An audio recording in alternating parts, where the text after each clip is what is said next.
De volta com o programa Papo Saudável aqui pela TV Cidade, hoje conversando com o Dr. Roberto Marques.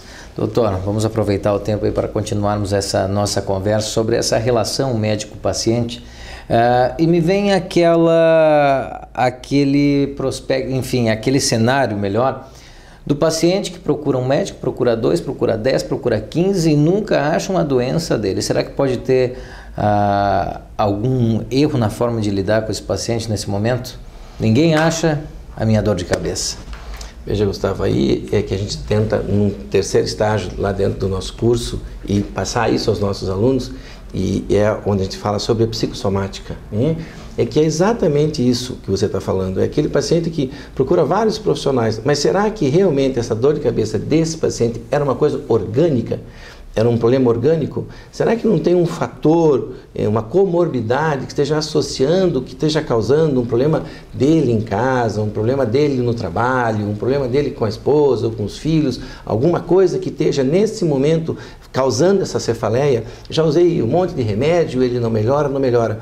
Às vezes, um bate-papo, às vezes uma papoterapia, às vezes uma risada, às vezes uma conversa, ou deixar ele expor, ele falar para nós o que ele está sentindo, você consegue muitas vezes conversando, às vezes mesmo sem usar nenhuma aloterapia, nada, você consegue realmente tratar esse paciente, que ele vai te voltar, poxa doutor, eu curei a minha dor de cabeça, mas não foi nenhum remédio, foi deixar ele expor aquilo que ele tinha necessidade de expor. Não é, eu vim aqui, estou com dor de cabeça, tomo um melhoral, tomo uma aspirina, tomo um remedinho, uma neosaldina, vai embora para casa e amanhã você volta. Aí ele vai estar ali de volta. Porque o problema dele não é a cefaleia, o problema dele é todo o transtorno que ele tem em casa, é todo o transtorno que ele tem. Isso é muito comum hoje, às vezes a gente vê lá moças jovens que chegam com dor, reclamam de dor abdominal, dor abdominal, dor abdominal, você vai ver, essa paciente tem problema em casa, o marido infelizmente é alcoólatra, bate nela, ela tem dificuldade de alimentação com os filhos. Sim. E isso traz uma série de transtornos que acabam causando aquela dor, aquela dor, aquela dor. Lógico, existe a parte orgânica, que ela pode ter uma lesão ovariana, ela pode ter uma dismenorreia, algum que você tem que tratar. Mas muitas vezes essa paciente que pula, como a gente fala assim na gíria de galho em galho, alguma coisa do aspecto psicológico tem nisso. E é por isso, Gustavo, que a gente dentro do curso e dentro da cadeira de relação médico-paciente, nós abordamos uma coisa muito importante, e eu gostaria até de expor aos telespectadores do canal do TV Cidade, até a formação de que na conjuntura daquilo que a gente tenta passar para os nossos alunos e que é o que a gente chama de experiência hospitalar. Uma novidade, uma novidade entre aspas, nós fizemos isso já basicamente há 6 anos aqui em Joaçaba, que é os alunos da 4ª fase do curso de medicina, eles são internados dentro do Hospital Santa Terezinha como se fossem pacientes. Eles vão exatamente praticar aquilo que um dia eles vão ser. Eles vão ser internados com uma patologia alogada por nós, eles vão estar lá conosco, eu sou o médico deles, eu vou passar as visitas, eles internam às 5 horas da tarde, eles passam a noite inteira no hospital, vão na enfermaria do SUS, eles têm toda a nuance que vão exercer os exames que aquela patologia exige, vão fazer hemograma parcial de urina, vão fazer raio-x, vão fazer ultrassonografia, vão ter a necessidade de não poder levantar do leito, vão ter que aprender a fazer xixi na comadre, no papagaio que a gente diz, tomar banho no leito. Eles vão conviver com os pacientes, eles vão escutar as queixas, escutar as reclamações, escutar os elogios perante a classe médica, a classe de enfermagem ou mesmo o hospital. E depois disso, os alunos, depois desse internamento, esses alunos compilam, para nós um relatório.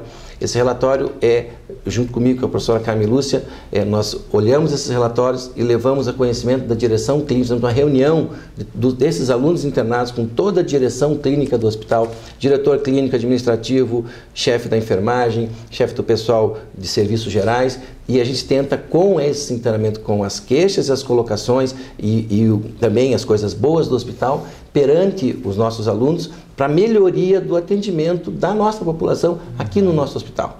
Nosso hospital é um hospital escola, já tem um atendimento muito bom comparado aos hospitais das grandes cidades. Nós não vemos aglomerações de macas em corredores, nada, não acontece aqui no Santa Terezinha. O atendimento com o início da atividade dos alunos do curso de medicina melhorou muito para a população em geral. A emergência, só sei lá, está sempre lotada. E nós colocamos nossos alunos para eles passarem por isso, para que eles saibam que pedir um exame não é simplesmente anotar numa caneta. Eles têm que saber que pedir um exame leva uma picada, e aquela picada dói. Eles têm que saber que aquilo faz. Eles têm que saber que quando eles estão lidando com o paciente, eles estão aprendendo com o paciente, eles têm que ter o respeito com o paciente. Porque em cima deles eu boto o pessoal da enfermagem, da fisioterapia, para aprender com eles. Então, às vezes, eu peço o pessoal da enfermagem para aprender a pegar veia no meu aluno. Porque ele vai levar uma, duas, três picadas. Essa simulação é real, ele vai levar a picada. Isso é no dia a dia. Ele fica internado, ele recebe, tem lá 3 ou 4 alunos da enfermagem que vão aprender a pegar veia na veia dele, porque ele um dia vai ter que aprender num outro paciente, ele tem que aprender a respeitar, porque ele sabe que isso dói, isso é chato, ele vai colher urina, ele sabe que tem essa formação, vai tomar banho no leito, ele sabe que tem que colocar um biombinho, que ele vai ficar com vergonha, então ele não pode recomendar banho no leito a um outro paciente mais tarde, quando ele for um médico formado, sem a necessidade e o cuidado necessário para isso. Se for recomendado ele ficar 20 horas na emergência esperando atendimento, ele precisa cumprir essa... Muitas vezes, Gustavo, o hospital já está com seus leitos lotados, os nossos alunos vêm com o internamento, eles ficam na emergência do Hospital Santa Terezinha, sentados numa cadeira de plástico, às 24, 30 horas, a hora necessária. Eu não tenho hora para internar e eles não têm hora para dar alta.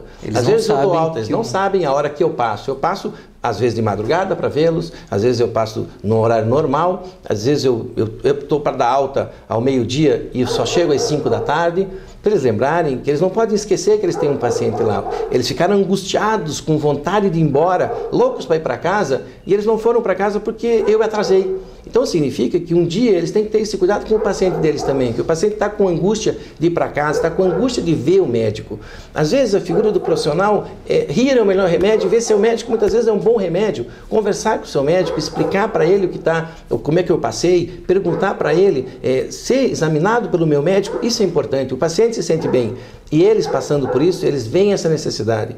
E o feedback que a gente vê com esses relatórios, Gustavo, é um feedback altamente positivo, porque a maioria dos alunos dizem que é uma experiência única e que eles têm ali uma mudança no pensamento de como lidar com o seu paciente, ou seja, essa relação médico-paciente, essa humanização do atendimento médico é que nós tentamos fazer com esse internamento. Eu sei que muitas vezes sofremos algumas críticas que os alunos estão tomando leito dos pacientes que têm necessidade, mas eu acho que essa formação desses alunos, para que mais tarde eles possam atender e atender bem esses pacientes, é fundamental. Dr. Roberto, nós queremos agradecer imensamente a disponibilidade de ter nos atendido, parabenizar por esse trabalho feito junto à universidade, junto aos nossos acadêmicos do curso de medicina. É uma responsabilidade a profissão e é uma outra responsabilidade também trabalhar com esses acadêmicos que futuramente estarão nos nossos consultórios, estarão nos nossos hospitais cuidando das pessoas e tratando, acima de tudo, essas pessoas como seres humanos. Nosso muito obrigado. Deixamos o tempo para as considerações finais. Eu que te agradeço e te parabenizo, Gustavo, por você abrir esse espaço, porque a gente fala muito em outras coisas, e abrir esse espaço para as pessoas observarem que a gente ainda não nos preocupamos com essa coisa que é o nosso paciente, com essa situação que é o nosso paciente. Você que está de parabéns por abrir esse espaço e poder ter escutado nós, ter discutido um pouquinho sobre esse assunto. E queria dizer aos nossos telespectadores que sintam que a gente está tentando, e eu tenho certeza que eu ponho minha cabeça no travesseiro, que a gente tenta passar para os nossos alunos, que a gente já vai ficando velho e as pessoas vão começar a entrar no nosso lugar, mas que eu tenho certeza que eu durmo sossegado, durmo tranquilo e que eu estou tentando passar para os nossos alunos a necessidade de você ser um médico bom. Você pode ser um bom médico, mas tem que ser um médico bom. Com certeza. Nosso muito obrigado, Dr. Roberto.